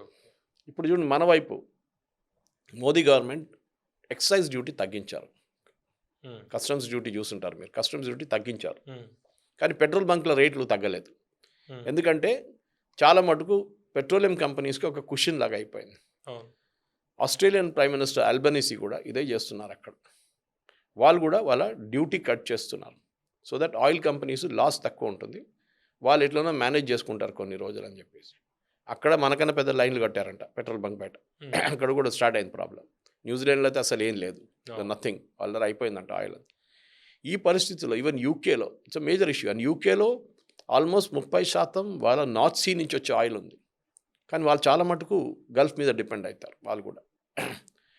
రష్యా నిన్న ఒక స్టేట్మెంట్ ఇచ్చారు, మేము మార్చ్లో యూరోప్కి రికార్డ్ గ్యాస్ అమ్మామని చెప్పేసి. 28 ఫిబ్రవరి బాంబింగ్ జరిగింది. 3వ 4వ తారీఖు ప్రెసిడెంట్ ట్రంప్ చెప్పారు Russia can do what it wants. Europe ఏమన్నారు, మేము రష్యాతో ఏం పెట్టుకోము. ఇప్పుడు రష్యా స్టేట్మెంట్ ఇష్యూ చేశారు, we have sold record gas purchases by Europe. అందరూ అదే అనుకున్నారు కదా, ఈ వార్ వల్ల లబ్ధి పొందింది రష్యా. అండ్ అఫ్ కోర్స్ మన రష్యా గురించి చెప్పుకుంటూ పోతే ఇరాన్ కూడా ఇరాన్ షిప్పుల మీద షిప్పులు పంపిస్తున్నారు. వాళ్ళ షిప్ని ఎవరు అడ్డుకోరు కదా అవును, పవన్ అవును, గారు. అవును. వాళ్ళు కూడా శాంక్షన్ ఎత్తేసారు కదా యూఎస్. ఎత్తేసారు. ఉమ్, ఎందుకు రష్యా తీసుకెళ్ళి క్యూబాకి ఇచ్చారు. ఓ, ఆలోచించండి ఉమ్, ఎక్కడికి. సో ఫైనల్ ఈ ట్రంప్కి ప్రాబ్లం ఎక్కడ వచ్చిందంటే ఆయన ఇక్కడ వెళ్ళలేకపోతున్నాడు, అక్కడ వీరిన రాక్ అండ్ హార్డ్ ప్లేస్ అంటారు ఇంగ్లీష్లో. ఉమ్, ఆయన ఇంకా ఈ యుద్ధం కొనసాగితే మార్కెట్ ఇంకా పడిపోతుంది, స్టాక్ మార్కెట్ పడిపోతుంది, ఆయిల్ ఎక్కువ అవుతుంది. ఇది ఎన్ని రోజులు మీరు పొడిగించుకుపోతే $200 కూడా జరగవచ్చు. మీరు ఎస్పెషలీ మీరు వాళ్ళ పవర్ ప్లాంట్ మీద కొట్టారో ఉమ్, వాళ్ళు వీళ్ళ పవర్ ప్లాంట్ మీద కొడతారు. సౌదీ అరేబియా ఉండొచ్చు, యూఏఈ ఉండొచ్చు, ఖత్తార్ ఉండొచ్చు, బహ్రెయిన్ ఉండొచ్చు, కువైత్ ఉండొచ్చు, ఎవరిదన్నా వాళ్ళ దాని మీద కొడతారు 100%. ఇరాన్ చెప్పారు కూడా, మన సౌత్ పార్స్ మీద కొట్టినప్పుడు ఇజ్రాయెల్ అవును, వాళ్ళ గ్యాస్ ఫీల్డ్స్ మీద కొట్టినప్పుడు ఇరాన్ ఏం చేశారు, ఇజ్రాయెల్ని దాడి చేయలేదు ఆ రోజు, ఉమ్, ఖత్తార్ని కొట్టారు. ఖత్తార్ గ్యాస్ ఫీల్డ్స్ మీద కొట్టారు. అంటే అవును. మేం ప్రొడ్యూస్ చేయకపోతే ప్రాబ్లం లేదు, కానీ మిమ్మల్ని కూడా ప్రొడ్యూస్ చేయనీయం మేము. కర్గ్ విషయంలో కూడా అంతే కదా. అంతే మీద సింపుల్. ఇరాన్ ఆయిల్ మీద అంత పడ్డది. ఈజీ కాదు కర్గైలాండ్. వీళ్ళు కర్గైలాండ్ అని ఇప్పుడు మాట్లాడలేదు ట్రంప్ అసలు దాని గురించి. అవును, కర్గ్ ఇవాళ కూడా అన్నాడు, మేము కావాలంటే వాళ్ళ ఆయిల్ మొత్తం మేము డిస్ట్రాయ్ చేస్తుండే, కానీ నేను చేయను. ఎందుకు చేయరు? ఆయిల్ కొట్టండి, ఇవాళ మీరు వాళ్ళ ఆయిల్ ట్యాంక్, వాళ్ళ ఆయిల్ ఫెసిలిటీస్ మీద కొట్టండి, $200 అయిపోతుంది బ్యారెల్. మీ అమెరికాలో కూడా అదే రేటు పెరుగుతుంది, ఎందుకంటే మీ ఆయిల్ కంపెనీస్ తక్కువ రేట్లు అమ్మరు. వాళ్ళు కూడా ఇంటర్నేషనల్ లెవెల్లో మ్యాచ్ చేసుకుంటారు దాన్ని, ఉమ్, వాళ్ళు లాభాలు పొందుకుంటారు దాని నుంచి. సో ట్రంప్కి ఈజ్ లిటరలీ కాట్. ఆయనకి ఇప్పుడు ఏం చేయాలని అర్థం కావట్లేదు. ఇచ్చిన స్పీచ్లో దాని గురించే మాట్లాడుతున్నారు, న్యూక్లియర్ ఫెసిలిటీస్ గురించి మాట్లాడలేదు. ఇప్పుడు ఇరాన్ దగ్గర ఏముందో వాళ్ళు రీబిల్డ్ చేయనియను, నేను వాళ్ళ డబ్బులు ఉండకూడదు. అబ్సల్యూట్లీ ఇన్కోహరెంట్ అంటారు ఇంగ్లీష్లో. ఒక లాంగ్వేజ్ మీరు రిపీట్ చేస్తున్న, చెప్పింది మళ్ళీ మీరు నెల ముందు చెప్పిన అదే మాట ఇప్పుడు రిపీట్ చేస్తున్నారు. ఉమ్. కొత్తది ఏమైనా చెప్పండి. అంటే డిప్లొమాటిక్ ప్లాన్ ఏదైనా అసలు ఇందులో పూర్తిగా ఏం కనిపించట్లేదు మనకి. ఏం లేదు. ఇప్పుడు పాకిస్తాన్ పెద్ద స్టైల్లో దిగి ఉండే ముందు, మీకు గుర్తుంటుంది, మేమే మీడియేటర్. వద్దన్నారు కదా వాళ్ళు, ఇరాన్ వాళ్ళు. నేను అనుకున్నావు, ఇరాన్కి ఒకరోజు కోపం వస్తే అక్కడ కూడా ఒక మిసైల్ పంపించేస్తారు వాళ్ళు. ఎక్కువ నువ్వు వచ్చి ఎక్కువ క్రెడిట్ తీసుకోకు అని చెప్పేసి. ఎందుకంటే నిన్న కూడా ట్రంప్ ఏమన్నారు మీకు గుర్తుంటుంది, నిన్న పొద్దున ఇచ్చిన ఒక స్టేట్మెంట్లో, ఐ థింక్ రాయిటర్స్ నాకు ఇంటర్వ్యూలో చెప్పారు, మేము న్యూ ఇరానియన్ ప్రెసిడెంట్తో మాట్లాడుతున్నాను. సో నేను ఇవాళ పొద్దున ట్వీట్ చేశాను, ఉమ్, ఇరాన్ ప్రెసిడెంట్ 2022లో వచ్చిండు ఆయన, జూలైలో.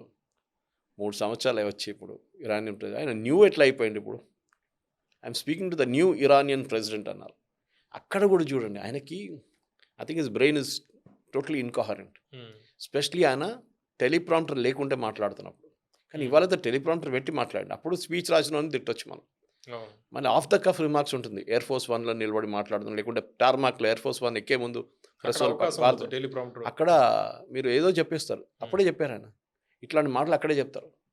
నేను కొత్త ఇరానియన్ ప్రెసిడెంట్తో మాట్లాడుతున్నాను. కొత్తోడు ఎక్కడొచ్చిండు, ఆయన 3 సంవత్సరాల నుంచి ఉన్నాడే. Pakistan. Nobody countered him. Um, media వాళ్ళు కూడా అడగలేదు, కొంతమంది అడిగారు, యూఎస్ మీడియా వాళ్ళు. తర్వాత వాళ్ళు అడిగినారు, ఈ కొత్తోడు ఎవడొచ్చిండు ఇప్పుడు, ఆయన పెసికేషన్ ఆయనే ఉన్నాడు కదా, ఇంకా ఆయన వెళ్ళలేదు ఎక్కడికి. ఇరానియన్ రెజీమ్ని మీరు రెజీమ్ చేంజ్ తీసుకొచ్చామంటే it is totally wrong. Um, మీ ఫస్ట్ చేంజ్ అదే ఉండే, మీ దట్ వీ విల్ అక్కడ ఒక మార్పు, ఒక కొత్త రెజీమ్ తీసుకొస్తాం, కొత్త గవర్నమెంట్ తీసుకొస్తాం. అది జరగలేదు. రెండవది యురేనియం, మనం డిస్కస్ చేసాం. యురేనియం ఇప్పుడు డస్ట్ అంటున్నారు ఆయన, అక్కడ ఏం లేదు, డస్టే ఉంది యురేనియంది. ఇక్కడ వాళ్ళు ఏం చేయలేరు, దాని అంత లోపల మేము కొట్టామెళ్ళి అవును, మొత్తం ధ్వంసం అయిపోయింది, వాళ్ళు కూడా దాని లోపల దూరలేరు ఇప్పుడు అని చెప్తున్నారు. అవును, మూడవది మిసైల్స్ గురించి మాట్లాడుతున్నాం. మేము వాళ్ళ మిసైల్ ఫెసిలిటీస్ని అన్నీ కొట్టాం. అవును, నిన్ననో మొన్ననో పవన్ గారు మనం మాట్లాడుతున్నాం, నేను చెప్పాను చూడండి, వాళ్ళ లేటెస్ట్ మిసైల్స్ ఇరాన్లో ప్రొడ్యూస్ చేయట్లేదు, వాళ్ళు రష్యా దగ్గర నుంచి తెచ్చుకుంటున్నారు. ఎస్పెషలీ డ్రోన్స్, రష్యాకి వీళ్ళు షహీద్ డ్రోన్స్ ఇచ్చారు అప్పుడు, రష్యా కావాల్సిన ఆ షహీద్ డ్రోన్స్ని రష్యా రివర్స్ ఇంజనీరింగ్ చేసుకున్నారు. ఉమ్, అంటే దాన్ని మొత్తం ఇప్పేసి టెక్నాలజీ అంతా చెక్ చేసి దీనికన్నా బెటర్ మేము చూపిస్తామని చెప్పేసి దాన్ని అప్గ్రేడ్ చేసి ఇరాన్కి అమ్ముతున్నారు ఇప్పుడు. ఓకే, అది త్రూ అజర్బైజాన్ వస్తుంది, ల్యాండ్ రూట్ నుంచి వస్తుంది, సీ కాదు. సీ రూట్లో ఉంటే వీళ్ళు కొట్టేస్తారు, పక్కనే కదా. అక్కడ యూఎస్ కొట్టేస్తారు. ఉమ్, సో అక్కడి నుంచి వీళ్ళకి ఫ్రెష్ వస్తుంది. కానీ ఇవాళ చెప్పారు చూడండి, న్యూక్లియర్ దాని గురించి మాట్లాడుతున్నప్పుడు, మీరు అక్కడ ఒక మనిషి ఇక్కడి నుంచి అక్కడ జరిగితే మీ యురేనియం ఏరియాలో ఉమ్, మేము మళ్ళీ బాంబు వేస్తాం దాని మీద. మా శాటిలైట్స్ 24/7 మీ మీద నిఘా చూస్తుంది, కంప్లీట్ మిమ్మల్ని చెక్ చేస్తున్నారు, మీరు ఏం చేస్తున్నారు. అంటే ఇరాన్ న్యూక్లియర్ క్యాపబిలిటీస్ నిజంగా డిస్ట్రాయ్ అయ్యాయి అంటారా? అంత ఈజీ కాదు. ఉమ్, ఫస్ట్ ఆఫ్ ఆల్ మనం జియో పాలిటిక్స్లో అర్థం చేసుకోవాల్సిందంటే అంటే military strategic point of view నుంచి కూడా ఇంగ్లీష్లో అంటారు don't put all your eggs in one basket. మీరు అన్నీ ఒక చోట్ల పెట్టుకోరు ఎప్పుడు. అది చేస్తున్న అన్నిటికంటే పెద్ద తప్పు అది. మీ దగ్గర 400 కిలోలు ఉంటే మీరేం చేస్తారు? 100 కిలో తెహరాన్లో పెట్టుకుంటారు, 100 కిలో ఇస్ఫహాన్లో పెట్టుకుంటారు, 100 కిలోలు ఫొడ్రోలో పెట్టుకుంటారు, 100 కిలోలు ఇంకెక్కడ పెట్టుకుంటారు. మీరు డిస్పర్స్ చేస్తారు దాన్ని, ఒక చోట పెట్టుకోరు. ఎందుకంటే రేపు ఒక స్పెషల్ ఫోర్సెస్ వచ్చి అమెరికన్ సీల్ ఆపరేషన్ జరిగితే వాళ్ళు మొత్తం 400 కిలో అట్లనే ఎత్తుకుపోతారు. అది ఉండకుండా ఉండడానికి మీరేం చేస్తారు? డిస్ట్రిబ్యూట్ చేస్తారు దాన్ని. ఇప్పుడు ఈయన అంటున్నారు మేము వాళ్ళ మొత్తం మిసైల్ సైట్స్ని లాంచింగ్ ప్యాడ్స్ని అంతా డిస్ట్రాయ్ చేసామని. మళ్ళీ వాళ్ళ పొద్దున వీళ్ళ మీద యుఏఈ మీద కానీ నిన్న కువైత్ మీద కానీ ఎట్లా వీళ్ళు బాంబులు విరుస్తున్నారు, ఎట్లా మిసైల్స్ పంపిస్తున్నారు అంటే వాళ్ళ దగ్గర కేపబిలిటీ ఉంది, ఇంకా లేదని కాదు. బట్ ఇరాన్ని వీళ్ళు ఇట్లా రియాక్ట్ అవుతారని అమెరికా ఎప్పుడు ఆలోచించదు లేదు. అది ట్రంప్ ఇండైరెక్ట్లీ తెలియకుండా చెప్పాడు ఇవాళ. అంతా అండర్ గ్రౌండ్ ఫెసిలిటీస్ అది కాదు, ఈ యాక్సిడెంట్లీ సెడ్ ఇట్. ముందన్నారు వాళ్ళ దగ్గర ఏం లేదని చెప్పింది. వెరీ పవర్ఫుల్ ఆర్మీ అన్నారు. They have a very powerful army అంటే ఆర్మ్ ఫోర్సెస్. అది ఒక acknowledgement that Iran has fought back అని. ఇరాన్ వెనుజువేలా కాదు, అది ట్రంప్ ఇప్పుడు అర్థం చేసుకున్నారు. వెనుజువేలన్ ఆర్మీ అది ఇదని చెప్పారు కానీ వాళ్ళ దగ్గర అసలు ఆర్మీ లేదు, ఏం లేదు. కానీ ఇరాన్ చూడండి ఇప్పుడు కూడా నిలబడి కొట్లాడుతాం. సో మెయిన్ థింగ్ ఏంటంటే పవన్ గారు ఇప్పుడు ఇదంతా అయిన తర్వాత హైపోథెటికల్గా ఒక 6 నెలల తర్వాత సిట్యువేషన్ చూస్తే మిడిల్ ఈస్ట్లో ఇరాన్ ఒక లీడర్గా పైకి వస్తారు. ఒకటి వాళ్ళ దగ్గర నేర్చుకోవాల్సిందంటే వాళ్ళ మ్యానుఫ్యాక్చరింగ్ చాలా స్ట్రాంగ్. వాళ్ళ దగ్గర టెక్నాలజీ పవర్ ఉంది, మైండ్ పవర్ ఉంది. నేను చెప్పాను చూడండి, వాళ్ళ ఎడ్యుకేషన్ చాలా మంచిది, వాళ్ళ లిటరసీ చాలా హెవీ.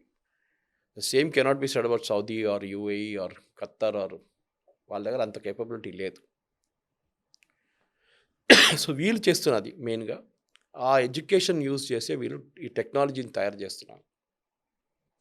షహీద్ డ్రోన్లు తయారు చేయడం అంటే మీకు యూ కెనాట్ జస్ట్ ఒక సైకిల్ కాదు అది తయారు చేయడం, లేకుంటే ఏదో పతంగ్ కాదు. మీరు దానికి ఉన్న టెక్నాలజీ నేర్చుకొని దాన్ని కంప్లీట్గా అసెంబుల్ చేయడానికి మీ దగ్గర అన్ని కేపబిలిటీ ఉండాలి. వాళ్ళు రక్షించింది అదే కదా. దానికోసం వాళ్ళు అల్యూమినియం ఫ్యాక్టరీస్ పెట్టుకున్నారు, స్టీల్ ఫ్యాక్టరీలు పెట్టుకున్నారు. ఎందుకు? దీనికి ఉన్న బ్యాక్గ్రౌండ్ మెటీరియల్ అంతా అక్కడి నుంచి వస్తుంది. ఫ్యాబ్రికేట్ చేయాలంటే కావాలి కదా మీ దగ్గర. ఓకే, అది వీళ్ళ దగ్గర ఉంది. మీరు రేపు మీ మీద మొత్తం ఆంక్షలు పెట్టినప్పుడు, శాంక్షన్స్ పెట్టినప్పుడు మీరు బయట నుంచి తెచ్చుకోరాదు, ఏం తీసుకోలేకపోతారు మీరు. You cannot get anything from out side. So వీళ్ళ దగ్గర ఉన్న స్టీల్ ఫ్యాక్టరీలో, వీళ్ళ దగ్గర ఉన్న one of the biggest aluminium factories కూడా వీళ్ళ దగ్గర ఇరాన్లోనే ఉంది. సో వాళ్ళకి ఇది ఇప్పుడు కోపం, ఎందుకంటే గల్ఫ్ రీజన్లో ఉన్న ప్రతి ఇండస్ట్రియల్ పార్క్ మీద కొడుతున్నారు. ఎందుకంటే వాళ్ళకి తెలిసిపోయింది టుమారో మేము ఇది రిపేర్ చేసి వచ్చేదాకా ఇంకా 5-6 సంవత్సరాలు పడుతుంది. అప్పుడు దాకా వీళ్ళ స్టీల్ ఫ్యాక్టరీలో మొత్తం ప్రొడ్యూస్ చేసుకుంటారు. అది జబెల్ అలీ ఉండొచ్చు, లేకుంటే సౌదీ అరేబియాలో ఉండొచ్చు, ఖత్తర్లో ఉండొచ్చు రేపు. బట్ మేము అది అంగీకరించాము. We will destroy them also.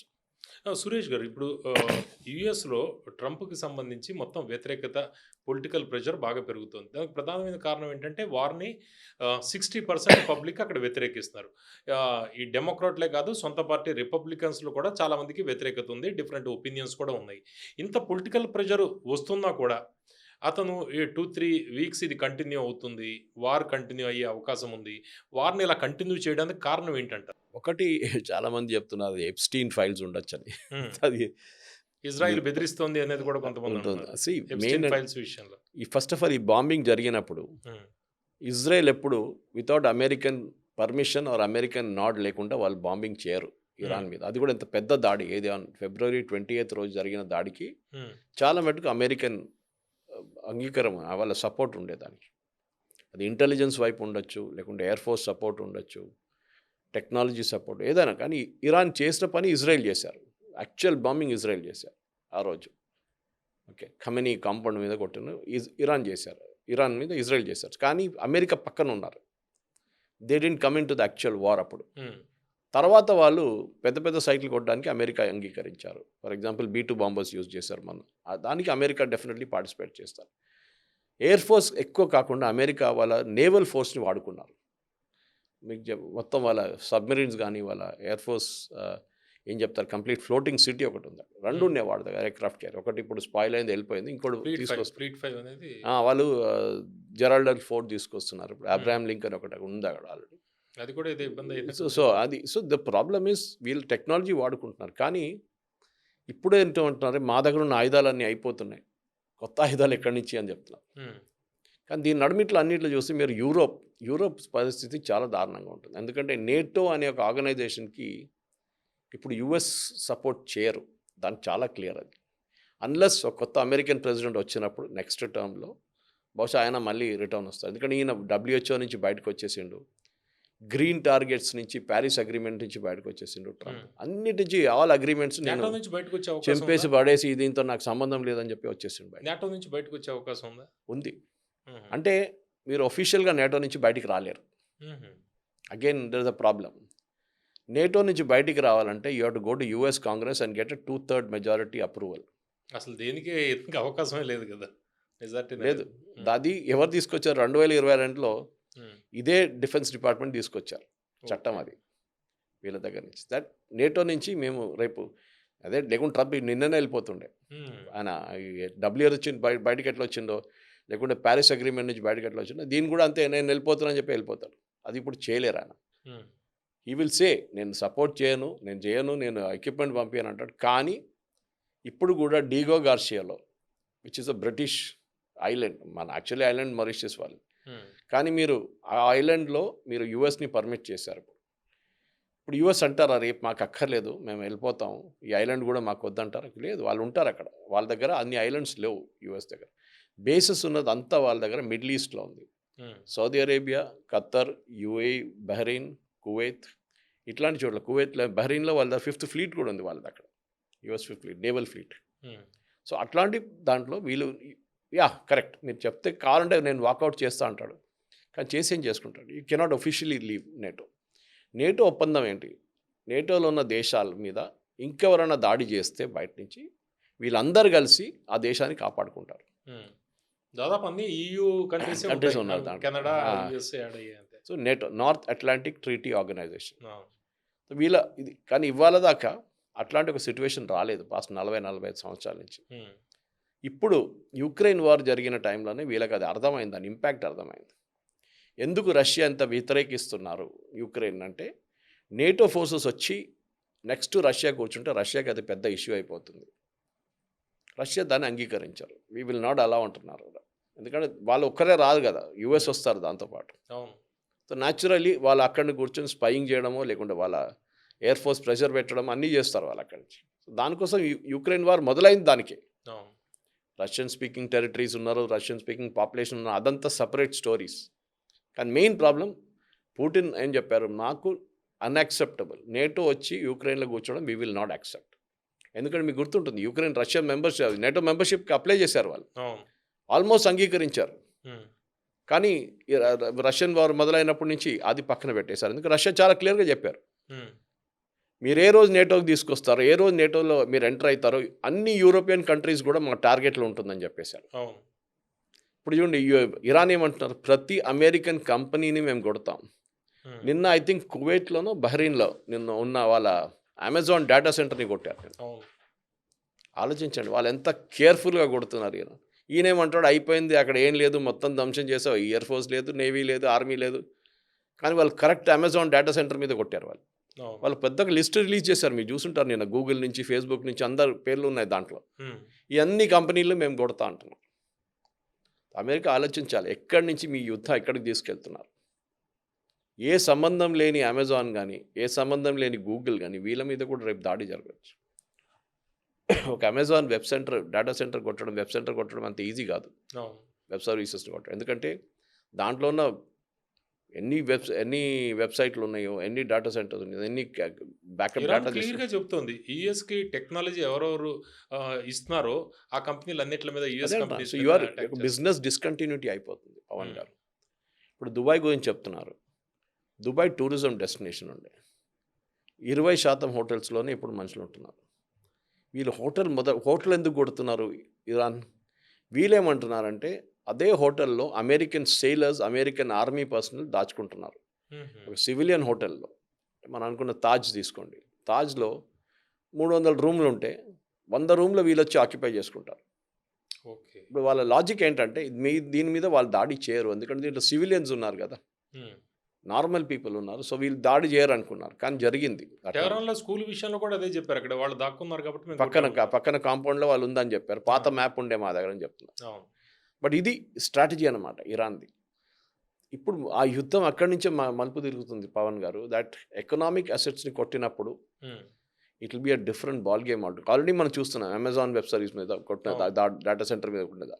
అవును. ఇంకా ముందుకెళ్తూ మీరు చూడండి, ప్రతి అమెరికన్ కంపెనీని ఆ రీజన్లో ఉన్న ఏ అమెరికన్ కంపెనీ అయినా వాళ్ళ మీద దాడి చేస్తారు. ఎందుకంటే ఇరాన్ ఇప్పుడు కూడా ఏం చెప్తున్నారు, హ్మ్. ఎందుకు మేము గల్ఫ్ స్టేట్ మీద దాడి చేస్తున్నాం అడిగారు ఎవరో. Why are you attacking Gulf states? నేను ఇరానియన్ ఫారిన్ మినిస్టర్ దగ్గర అడిగారు. ఆయన ఏం చెప్పారు, మేము గల్ఫ్ స్టేట్స్ మీద దాడి చేయట్లేదు, అక్కడున్న అమెరికన్ బేసెస్ మీద దాడి చేస్తున్నాం, అక్కడున్న అమెరికన్ ఇంట్రెస్ట్ మీద దాడి చేస్తున్నాం. అక్కడున్న హోటల్ మీద దాడి ఎందుకు చేస్తున్నా అంటే అక్కడ అమెరికన్ నేవీ, ఎయిర్ ఫోర్స్ వీళ్ళు ఉండాలి కదా ఎక్కడైనా. వీళ్ళు ఉండేది అక్కడ, ఆ హోటల్స్లోనే వచ్చి ఉంటున్నారు. దానికోసం హోటల్ మీద దాడి చేస్తున్నాం మేము. అవును. ఇది ఒక రేపు దుబాయ్ మీద జరిగిన ఎందుకంటే ఇవాళ కూడా ఒక 2-3 స్టోరీలు చూశాను నేను, మన ఇండియన్ ఛానల్స్ వచ్చింది. Why is Iran targeting Dubai repeatedly అని చెప్పి. దానికి కారణాలు ఉన్నాయి మెయిన్గా. ఒకటి, వాళ్ళ దుబాయ్ దగ్గర ఉన్న అంటే ఎమిరేట్స్ అనుకోండి, యూఏఈ, వాళ్ళ ఎమిరేట్స్లో ఉన్న అక్కడ ఒకటో రెండో వాళ్ళ ఎమిరేట్స్లో ఆయిల్ ఉంది, మిగతా దాంట్లో ఆయిల్ లేవు. అబుదాబి దగ్గర ఆయిల్ ఉంది, హ్మ్. కానీ యూఏఈలో దుబాయ్ దగ్గర లేదు. Tourism is the destination. అవును. టూరిజం కాకుండా అమెరికన్ కంపెనీస్ చాలా మటుకు అక్కడ, ఇప్పుడు యూనివర్సిటీస్ కూడా ఇవాళ వార్నింగ్ ఇచ్చారు. అబుదాబి వాళ్ళు కూడా, కువైత్ వార్నింగ్ ఇచ్చారు. అక్కడ ఉన్న యూనివర్సిటీస్, అమెరికన్ యూనివర్సిటీస్లో ఉన్న స్టూడెంట్స్ అందరూ మీరు వెళ్ళిపోండి ఇక్కడి నుంచి అని చెప్పి. అమెరికాలో ఉన్న అమెరికన్ ఎంబసీ, బగ్దాద్లో ఉన్న ఎంబసీ ఇవాళ ఒక వార్నింగ్ ఇచ్చారు.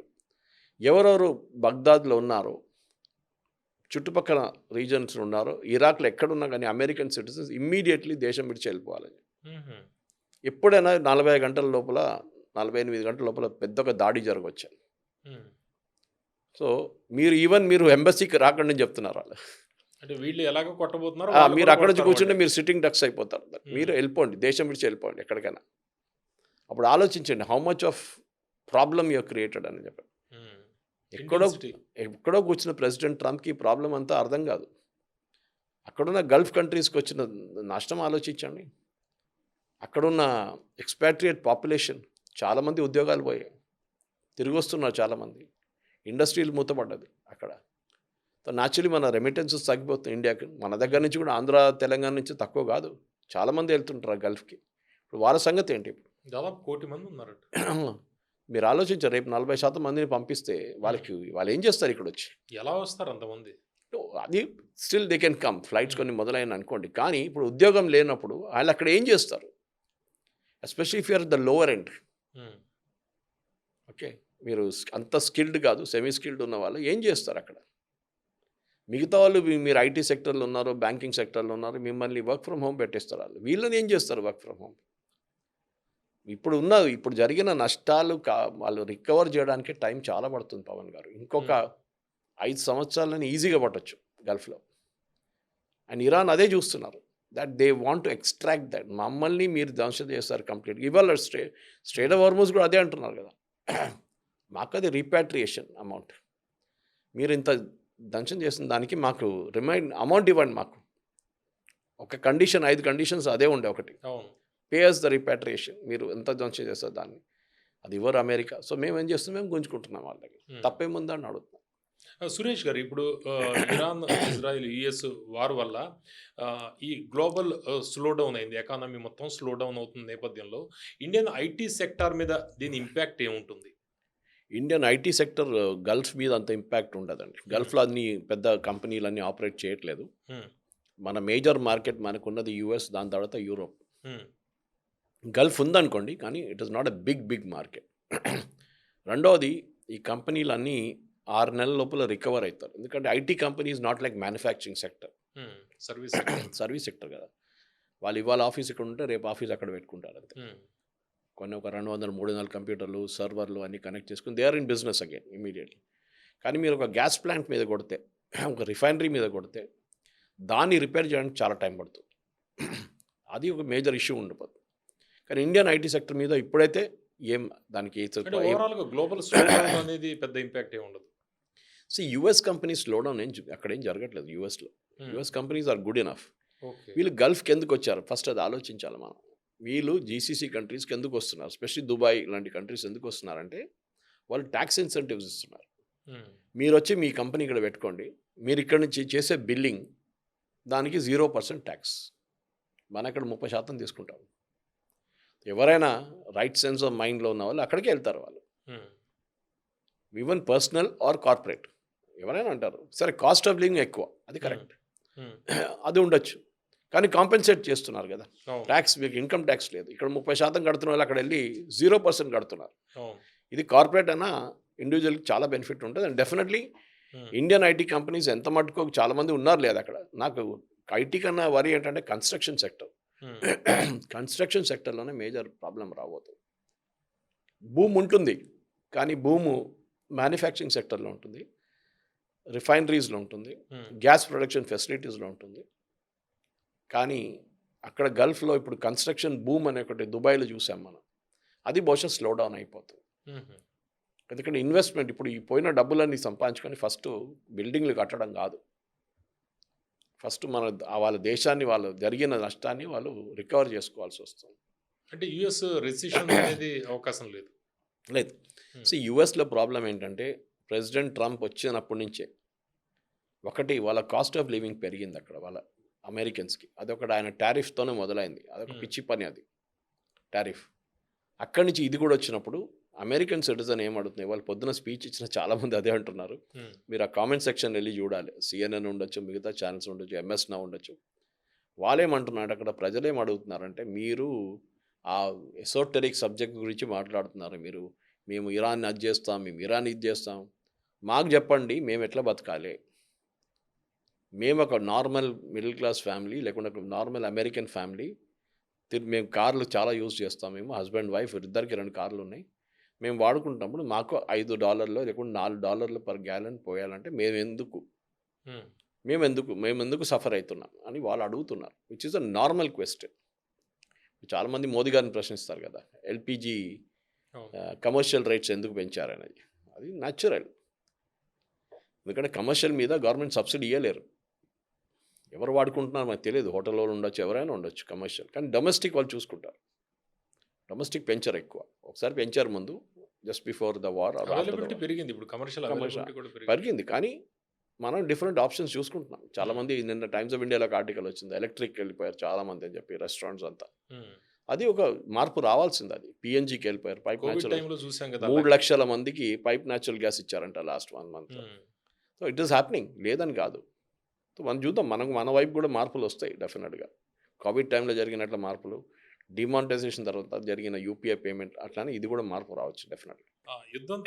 యుద్ధం ముగిసిన తర్వాత ప్రపంచ సమీకరణలు ఎలా మారుతాయి అనేది మనం చెప్పే పరిస్థితి లేదు. యుఎస్ డామినెన్స్ యుద్ధం తర్వాత పెరుగుతుందా, లేకపోతే మరింత అగ్రెసివ్గా తయారయ్యే అవకాశం ఉందా, ఇరాన్ భవిష్యత్ ఏంటి, ఇవన్నీ కూడా కాలమే నిర్ణయించాలి. చూస్తూ ఉండండి తెలుగు పాపులర్ టీవీ.